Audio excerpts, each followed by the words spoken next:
Povo de Deus, bom dia, irmãos. Pode se assentar, sejam todos bem-vindos à casa de Deus. É um prazer a gente estar junto aqui nessa manhã e junto a gente estar compartilhando uma palavra. Amém, meus irmãos?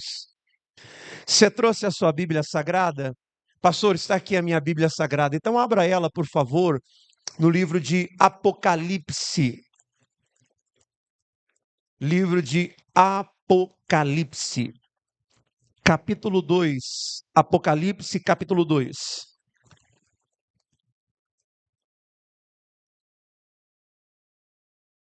Apocalipse, capítulo 2.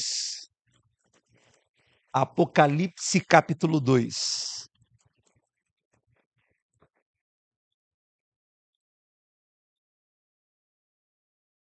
Quem encontrou, diga glória a Deus. O tema da nossa mensagem dessa manhã é o verdadeiro combate. O verdadeiro combate. Apocalipse capítulo 2, versículo de número 6. O texto começa dizendo assim: há, porém, uma coisa a seu favor. Há, porém, uma coisa ao seu favor. Que você odeia as práticas dos nicolaítas, como eu também odeio. Como eu também odeio. Então, olhe para mim, preste atenção. Nesse exato momento, é uma carta endereçada à igreja de Éfeso. E cada carta, quando recebeu a notificação do Senhor, a cada uma delas Deus fez questão de pontualizar os seus pontos ruins e os seus pontos bons. Deus fez questão de elogiar algumas igrejas. Tem igrejas que o Senhor não fez nenhum tipo de elogio. E há um elogio muito claro sobre a igreja de Éfeso, dizendo assim: olha, vocês combatem as obras dos nicolaítas. Vocês, de fato, odeiam a mesma coisa que eu odeio. Então vamos imaginar que essa igreja, ela está vivendo isso aqui. Ela está odiando a mesma coisa que Deus odeia. Essa igreja, ela não quer as mesmas coisas que Deus não quer. Essa igreja, ela não aceita, irmãos, as mesmas coisas que Deus não. Olha o nível que essa igreja chegou, olha a espiritualidade apresentada, odiar a mesma coisa que Deus odeia. Para pensar nisso.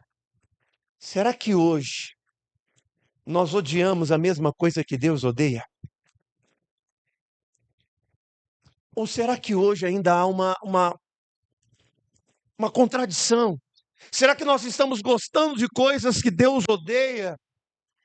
Bom, a espiritualidade da igreja de Éfeso, ela fica clara para nós. Deixa eu só poder trazer para você também um maior entendimento. Essa palavra ódio dentro da Bíblia Sagrada, Deus odeia, pastor, Deus odeia. Deixa eu só explicar para você isso aqui. Quando você ouve uma palavra dessa, ódio, ira, raiva, tristeza, o Espírito Santo se entristeceu. Deixa eu explicar só para você poder entender isso aqui, senão você vai falar assim, daqui para frente então tem que ter ódio das mesmas coisas, que Deus tem ódio e tal, tem que ter essa raiva. Calma, deixa eu explicar para você. Na teologia, talvez você nunca ouviu essa palavra, antropoformismo. Antropoformismo. Já ouviu falar dessa palavra? Pastor, nunca ouvi falar. Na teologia, essa palavra, ela tenta explicar para o ser humano o mesmo sentimento. Então, vamos imaginar, a gente entende sobre ódio? Sim, porque a gente sente sentimento. A gente sente sobre tristeza? Sim. Então, quando se fala a respeito de Deus, esses sentimentos que são humanos, não divinos, humanos, na tentativa de explicar para nós. A gente faz muito isso dentro de casa. Por exemplo, a gente faz assim, ó, dentro de casa. Ó, não faz isso não, quem tem criança pequena. O papai do céu não. Você está ensinando antropoformismo para o seu filho. O seu filho está entendendo que o papai do céu não. O papai do céu vai ficar bravo, não é assim? Papai do céu fica bravo. O papai do céu não gosta. Não é? Você está ensinando antropoformismo ao seu filho. O seu filho passa a ter uma ideia de que Deus está bravo, Deus está com raiva. Então, para você poder entender, mas de fato não é sobre esse sentimento, é sobre uma postura, amém, igreja? A postura que a igreja de Éfeso começa a ter diante dos nicolaítas. Pastor, e quem eram os nicolaítas? É uma seita que entrou dentro da própria igreja. Imagina outros irmãos começarem a espalhar uma outra mensagem dentro da própria igreja. Era o que eles começaram a fazer. E os nicolaítas, eles eram legalistas, porque eles acreditavam que a matéria, a carne, não tem proveito nenhum. Então eu posso fazer o que eu quiser na minha carne, mesmo assim eu serei o quê? Salvo. Não tem problema. E eles começam a tentar a desconstruir isso. Eles começam a tirar, semear, devagarzinho, começa a falar para um, começa a falar para outro. Olha, essa salvação que esses apóstolos pregam, que vem através da graça, através da fé, ela é mentirosa. E eles começam a trazer essa doutrina para dentro da igreja. Agora perceba, e essa igreja ela está atenta. Essa igreja ela está odiando a mesma coisa que Deus odeia. O que faz dessa igreja ser tão inspiradora para nós aqui hoje? O que essa igreja enxerga que muitas vezes nós não estamos enxergando? Por que essa igreja ela é elogiada por Deus, irmãos? É por Deus. Deus está dizendo assim, olha, isso está em seu favor. Isso me agrada demais. Olha, olhar para vocês e saber que vocês estão lutando da mesma forma que eu luto, estão com o mesmo olhar da mesma forma que eu olho, odeia a mesma coisa. Então imagina você, o que de fato essa igreja estava combatendo então, pastor? Deixa eu mostrar para você no capítulo 2. Apocalipse capítulo 2, versículo 2, diz assim, ó. 2, Apocalipse capítulo 2, versículo 2, diz assim, ó, conheço as obras que vocês realizam, o tanto esforço, a perseverança, né, o trabalho que essa igreja tinha. Sei que vocês não podem suportar os maus. Vocês não podem suportar os maus. E põe à prova os que se declaram apóstolos e não são, e descobriu que são mentirosos.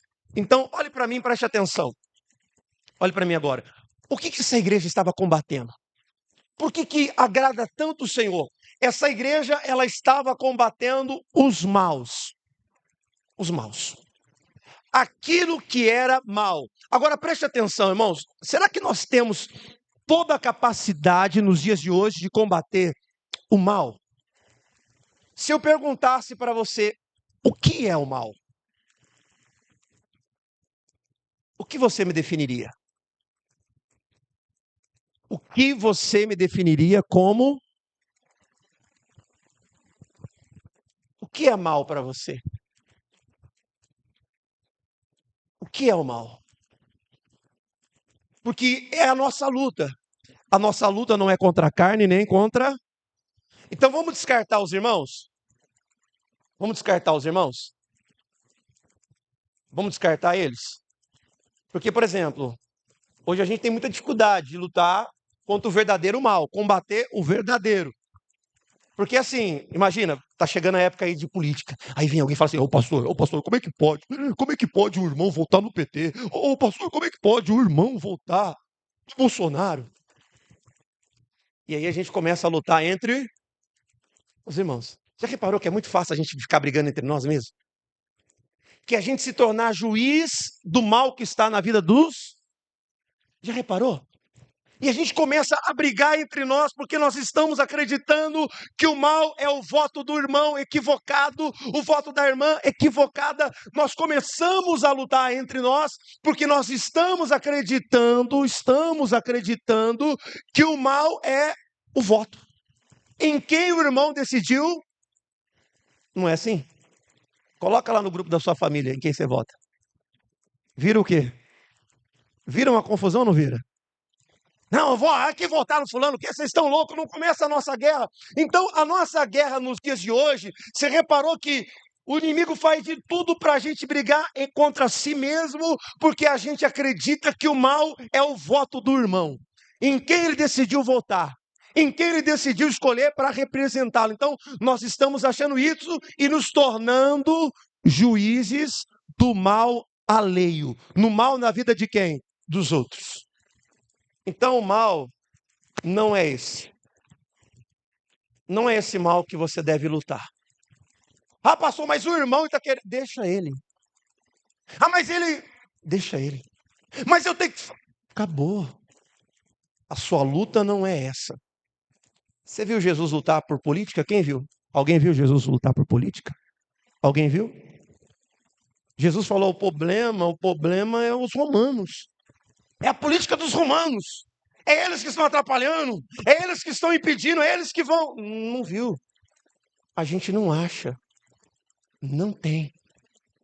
Não tem. E se eu perguntasse ainda mais para você, qual é o mal que realmente Jesus lutou? Você saberia dizer?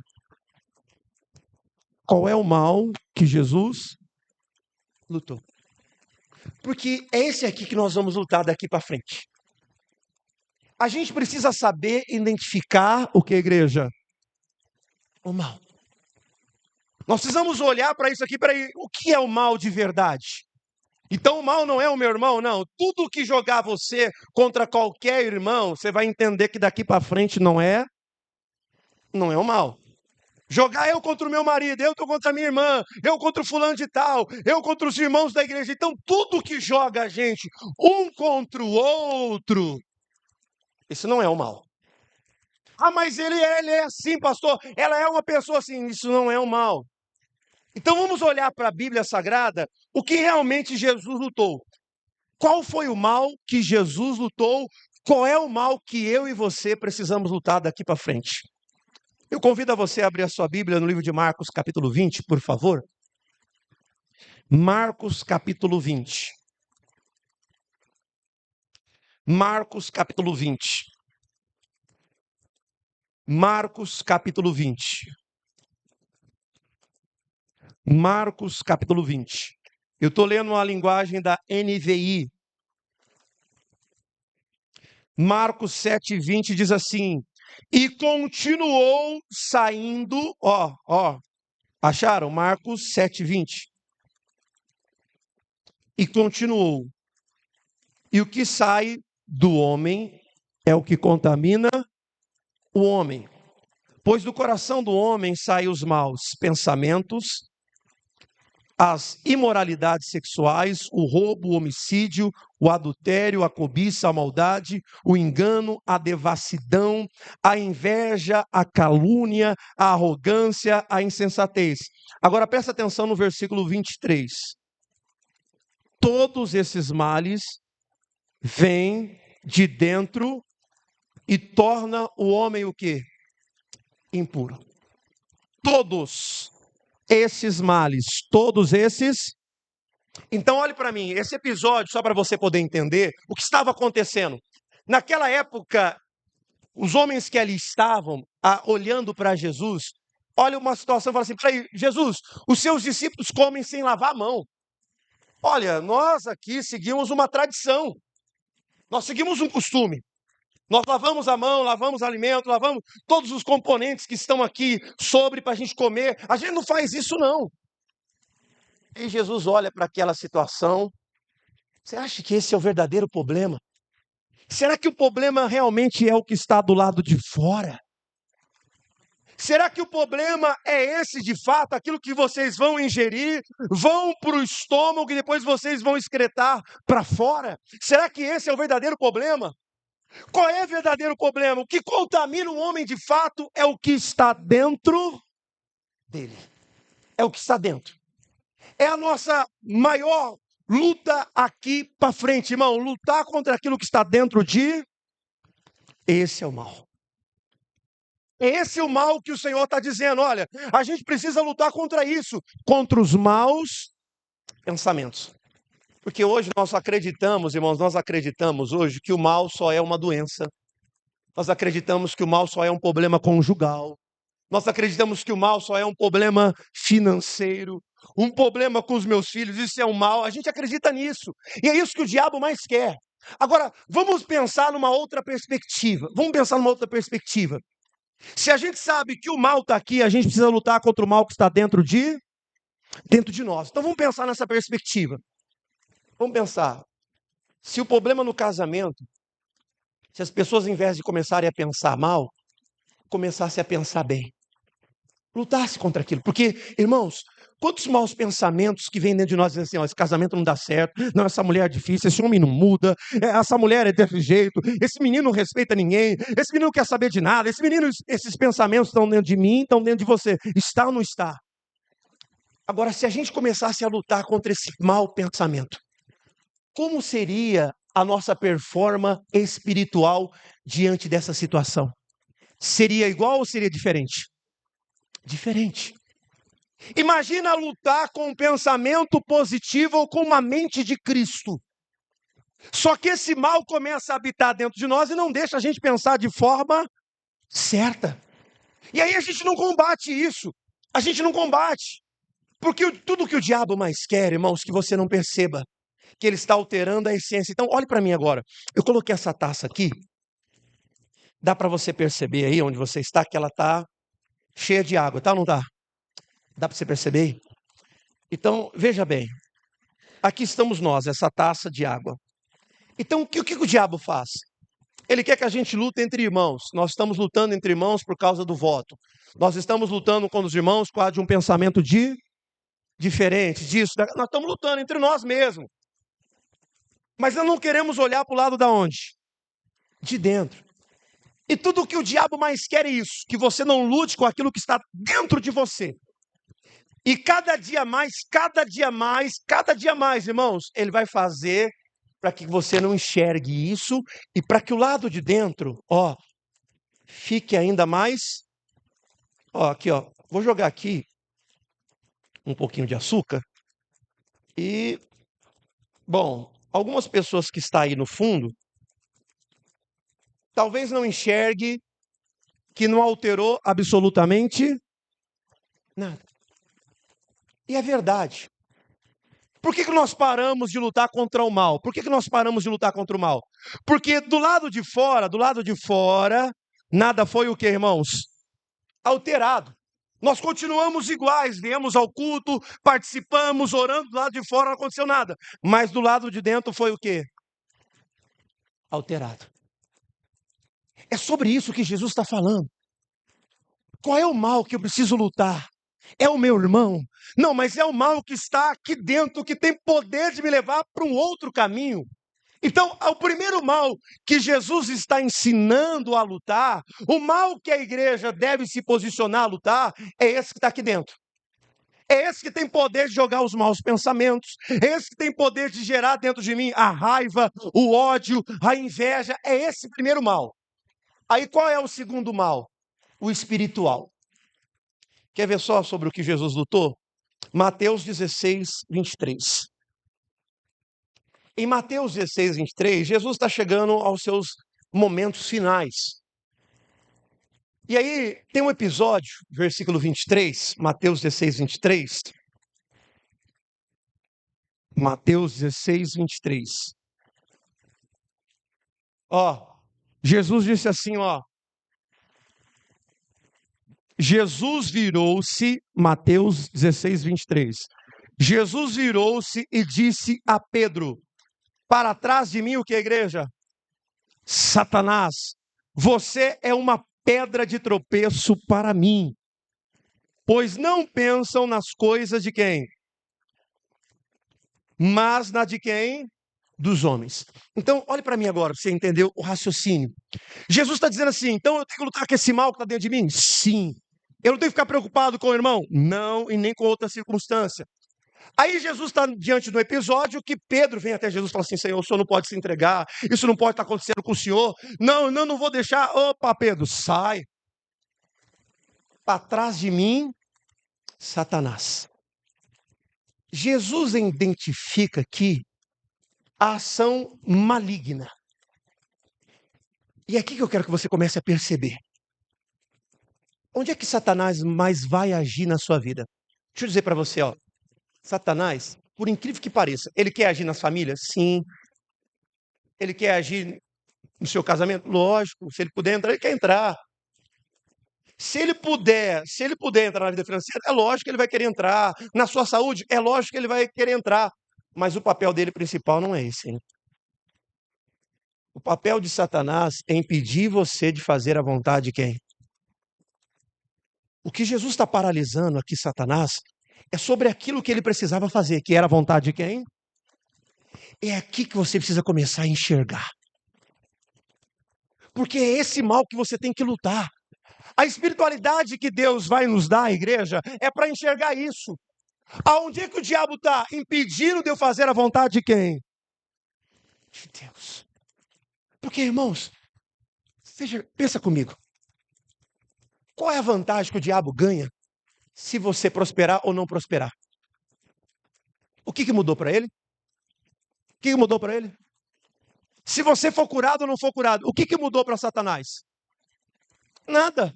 Mas se você, a partir de agora, tomar uma decisão na sua vida de viver a vontade de quem? Tudo muda. É aqui que ele tenta sempre estar nos parando. É aqui que os demônios trabalham. É aqui que legiões de demônios são mandadas para impedir a gente de viver a vontade de quem? De Deus. E aí a gente está distraído pensando que o problema nosso maior é do lado de fora. A gente está pensando que o nosso problema é com as coisas passageiras transitórias. A gente está pensando, não, mas o meu problema é financeiro, pastor. Sim. Sim. Mas imagina você agora projetando a viver a vontade de quem? Você consegue entender o que a igreja de Efésios começa a enxergar? A igreja de Efésios não está brigando com os irmãos de Nicolaíta, não. Um saindo na mão com o outro, um batendo no outro, um dando um soco no outro. Não. É a heresia. O que você está falando de heresia? Não, eles entendem realmente o que é o mal. E é isso que nós, como igreja aqui do Céu Azul, nós precisamos entender. Qual é o mal que Jesus manda a gente combater? Primeiro, o que está dentro de onde? De nós. O que contamina o homem é o que está dentro. É isso aqui que tem domínio sobre mim. O que eu tenho que combater é esse demônio que vai tentar de tudo para que eu não viva a vontade de quem? E a gente para. Coloca para você ver, irmão. Fala que você quer fazer a vontade de Deus. Fala. Você falou que quer fazer a vontade de Deus, aqueles demônios vão fazer de tudo para parar você. Vão colocar pessoas no seu caminho para parar, como fizeram Pedro. Pedro entrou ali para tentar parar Jesus de qualquer jeito. De qualquer jeito. Eram discípulos, estava junto, mas apesar de tudo isso, Jesus identifica, peraí, para fazer a vontade de Deus, eu preciso vencer as obras das trevas. Quem está entendendo isso aqui, diga glória a Deus. É isso que o diabo está agindo. O diabo vai sempre impedir isso, que a tua casa, a tua família viva a vontade de quem? De Deus. Que a tua vida financeira, agora imagine, irmãos, imagina a tua vida financeira baseada na vontade de quem? Isso é assustador ou não é? Imagina, minha irmã, a sua saúde. Quer saúde? Imagina a sua saúde na vontade de Deus. Que não tem tempo ruim para você. Eu me lembro de um testemunho de uma irmã. Eu já dirigi igrejas em favela. E tem favelas que são difíceis mesmo. Tem comando, tem tudo. E eu lembro da história de um irmão que se converteu, fazia parte do tráfico. Ele falou assim, olha, se não fosse essa senhora, com autoridade espiritual, para orar para aquele beco nosso ali, que ficava ali aquela concentração de droga, de toda a marginalidade, tudo errado acontecia naquele ponto. Não fosse aquela mulher ali, as coisas não teriam acontecido. As coisas não teriam mudado na minha vida. Então imagina você cumprindo a vontade de Deus com saúde. Imagina você cumprindo a vontade de Deus com dinheiro. Lembra que eu falei domingo passado que Deus dá mais para nós? Não é porque a gente quer domínio. Deus dá mais para nós, para a gente poder, com o que, igreja? Compartilhar. Para a gente servir, compartilhar. Então imagina, é por isso que o diabo fará de tudo, irmãos, para trazer uma cegueira, para você ficar lutando com coisas que não tem nada a ver.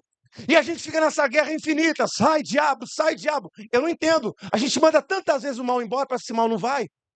Ou ele não vai, ou ele desaprendeu a dar um nó. Né? A gente fala, tá amarrado. E parece que ele já desaprendeu a dar um nó. Só pode. Não é? Só pode. Eu falo, só pode. Só que, na verdade, a gente combate o mal fazendo a vontade de Deus. Quem está entendendo isso aqui, diga glória a Deus.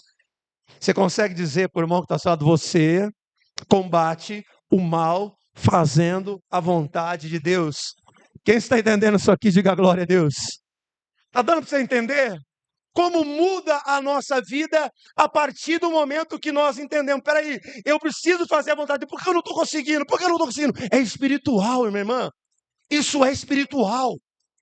É muito espiritual isso. Eu quero fazer, pastor, eu sinto que eu quero me batizar, eu quero me lançar, eu quero ajudar. Por que eu não consigo? Porque você quer fazer a vontade de Deus, e para fazer a vontade de Deus, você precisa combater esse mal, que é espiritual. Amém, igreja? É Ele que está te impedindo. Porque Ele sabe, se você está trilhando o caminho da vontade de Deus, o quanto isso será potencializado. O quanto será potencializado. Quanto mais, você acha que o diabo quer ver alguém potencializado? Não, ele quer ver alguém falido.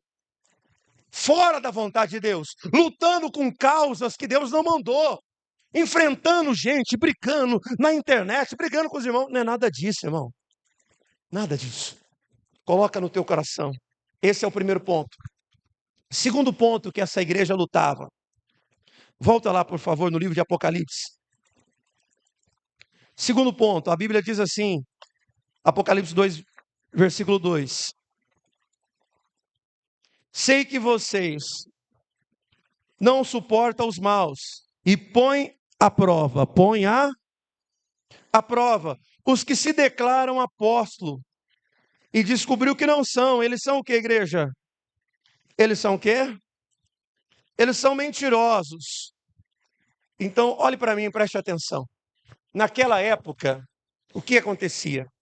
Vamos imaginar que o apóstolo Paulo precisasse para ir para uma cidade, fala uma cidade aqui de 100 quilômetros daqui onde a gente está, Belo Horizonte. Contagem? Betim, né? Vamos falar que precisasse ir lá para Betim. Então vamos imaginar que o percurso desses homens era de a pé. Vamos imaginar que para chegar uma carta até lá, dizendo, olha, eu estou enviando o Carlos aí para Betim, recebe o nosso irmão Carlos. Até essas duas coisas combinarem junto, demorava. Então vinha alguém, se apresentava e chegava assim, ó, vocês são os apóstolos que o apóstolo Paulo mandou? Sim, nós somos. Claro que a gente é apóstolo, vamos aproveitar. E era assim que acontecia. Era assim que eles acabavam se infiltrando, entrando no meio. Não sabia quem era. Nem todo mundo viu os 12 apóstolos, porque os 12 apóstolos se separaram para fazer mais discípulos. Nem todo mundo conhecia quem. Então era através da carta. Então essa comunicação muitas vezes não era eficaz. E por não ser eficaz, alguém podia se passar por um apóstolo. Eu sou o novo apóstolo que chegou. Amém, aleluia. Glória a Deus. Né? Imagina, igual de manhã chegasse aqui outro pastor, eu sou o novo pastor do céu azul. Tá tudo certo. A gente vai olhar e vai acreditar. E aí, eu começo a levantar aqui alguma questão para que você possa entender. A primeira é que o texto está dizendo assim, que eles colocavam a prova. Eles colocavam a prova. O que é colocar alguém à prova? É testar. Testa. Testa primeiro. Não, mas é isso que falou. Testa primeiro. Não é assim que a gente faz quando a gente vai comprar alguma coisa? Dá uma testada aí, não é assim? Testa, vê. Não é assim que a gente faz? A gente vai lá comprar uma roupa. A gente não quer colocar no corpo. A gente tem até dificuldade de comprar em um lugar que não tem provador. A gente quer primeiro ver se cabe, se fica bonito, se serve. Não é assim? Então, essa igreja, ela prova, e a Bíblia fala sobre isso. A Bíblia fala em 1 de João, capítulo 4, versículo 1. A Bíblia diz assim, amados, não creia em qualquer espírito, mas examine-os Espírito, para ver se eles procedem de Deus. Porque muitos falsos profetas têm saído pelo mundo. Olha o que a Bíblia está dizendo em 1 de João, capítulo 4, versículo 1. A Bíblia está dizendo para a gente fazer isso. Experimenta. Calma, calma. Ah, mas ele disse, calma. Mas ela falou, calma. Prova. Como se dissesse, não vai por impulso. Ó, para de agir por impulso. Não é, calma, calma, calma e calma. Calma, meu irmão. Examina. E aí, eles examinaram. De que forma? De que forma que eles examinaram? Eles tinham conhecimento profundo da doutrina. Eles tinham conhecimento profundo da doutrina. O que é doutrina? O ensinamento. Doutrina é o quê? Fala para o irmão que está ao seu lado. Doutrina é o ensinamento. Doutrina é o ensinamento. Eles tinham profundo. Não era uma igreja rasa, mas era uma igreja profunda. Era uma igreja que, na doutrina, eles estavam bem alicerçados. Tinha um conhecimento. E por isso que isso é muito importante nos dias de hoje, irmãos. Conhecimento. Ser uma igreja que gosta de conhecimento. Ser um povo que gosta de conhecimento. A Bíblia fala dos bereanos, no livro de Atos. Já ouviu falar? Era uma igreja que os apóstolos pregavam, eles iam conferir se está na Bíblia, se está nos ensinamentos, se está na doutrina ou não. Ou não. A igreja precisa ser doutrinária. Amém? A igreja precisa gostar de... Peraí, o pastor Sérgio está falando isso aí, deixa eu ver. Ó, deixa eu ver o que o pastor Sérgio está falando. Será que é verdade?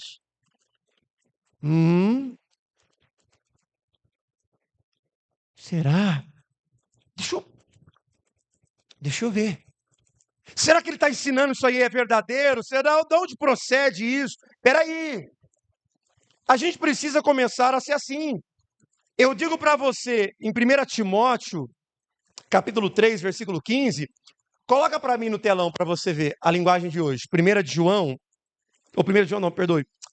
1 Timóteo, capítulo 3, versículo 15, diz assim, ó. Olha o que diz. Mas, se eu demorar, estas cartas vai lidar como deve agir na família de quem? Que é a igreja do Deus vivo, a qual é coluna e o alicerce da verdade. Então a igreja deveria ser assim, o alicerce da verdade. Nós deveríamos estar caminhando sobre a verdade. Então veja, a igreja de Éfeso, o que ela está nos ensinando? Que o alicerce deles, era a palavra. Não tinha outra coisa a não ser a palavra. Eles desejavam aprender sempre eles caminhavam, pisavam sobre o quê? Palavra, o alicerce deles, o chão deles era esse. O que sustentava aquela igreja diante de perseguição, diante de luta, era o quê? A palavra. E é isso que você precisa entender, irmãos. Que o seu alicerce é a palavra de Deus. Amém, igreja? É isso que faz você destruir qualquer mentira. É isso. Eu vou até mais um pouquinho além. Eu falei aqui ontem na reunião de obreiros, a gente faz a reunião aqui com eles, e eu falei sobre cuidar do seu ministério. E quando fala de cuidar do ministério, o apóstolo Paulo traz uma conotação sobre cuidado. O apóstolo Paulo fala assim, cuida de ti mesmo, cuida de você, tem um cuidado especial com você, mas não é sobre egoísmo. Não é sobre egoísmo. Aí ele fala assim, também você, ao invés de cuidar, cuida também do quê? Da doutrina, do ensinamento. Do ensinamento. Porque se você não tiver um ensinamento, irmãos, você não consegue prevalecer diante das circunstâncias que estão na sua vida. O que vai mudar a sua vida de fato é o que você passa a aprender. É isso que vai mudar. É isso que vai transformar a tua vida financeira, a tua casa, a sua maneira de fazer gestão com a vida. E se a gente desistir de aprender, irmãos, a gente vive uma mentira. A gente cai em qualquer engano. E é por isso, irmãos, que hoje a igreja evangélica, ela é taxada aí fora para muitas pessoas, que pessoas são bobas, caem em qualquer engano, qualquer história que conta eles caem. Qualquer engano. Ah, aqui, olha lá, aquela igreja cai em cada engano. Mas por quê? Porque deveria ser uma coluna, o alicerce do quê? Da verdade. É isso que nós precisamos fazer, irmãos. Como é que eu combato isso? Essa igreja, ela combateu a mentira. Vamos lá, como é que combate a mentira, pastor? Como é que eu faço isso? Primeiro, prova. Calma. Calma. Tudo que falar, calma. Ah, mas profetizaram. Calma. Calma. Ah, mas estão dizendo isso aqui. Calma. Prova primeiro. Calma. Seja emocionado, não seja emocionado não. Calma. Segundo, profundidade. Você precisa ter uma profundidade, ter mais conhecimento. Eu quero aprender mais, pastor. Quero conhecer mais, eu quero aprender a cada dia mais. Eu não quero cair nesse engano. E o entendimento faz isso. Gera em nós discernimento. A gente passa a ter discernimento das coisas. E aí, a gente colocar como a nossa base a palavra. A palavra é a nossa a base. Não tem outra coisa. Está na palavra? Não, não está, então estou fora. Ó, meu amigo, eu sei, isso aí é bom. Ah, mas vai dar dinheiro, mas está fora do meu contexto. Por que está fora do teu contexto? Porque não está sobre a palavra. Não, mas fulano, isso aqui vai dar certo, faz isso na sua casa. Olha, eu fiz no meu casamento. Olha, eu sei, deu certo pro seu. Mas o contexto que eu vivo é esse aqui. Está na palavra. Está na palavra. E quando você faz isso, você expulsa qualquer mentira da sua vida. Qualquer mentira do seu casamento, qualquer mentira da sua vida financeira. Quem está entendendo isso aqui, diga glória a Deus. Coloca isso no seu coração hoje. Alicerça. É a única forma de vencer a mentira. É quando nós estamos ali, ó, alicerçados na verdade, nos tornando coluna e alicerce da verdade. Coluna e alicerce da verdade. Amém, igreja? Coloca isso no seu coração hoje. É isso que eu quero ser. Coluna e alicerce da verdade. Amém, meus amados? Vamos aplaudir a Jesus bem forte?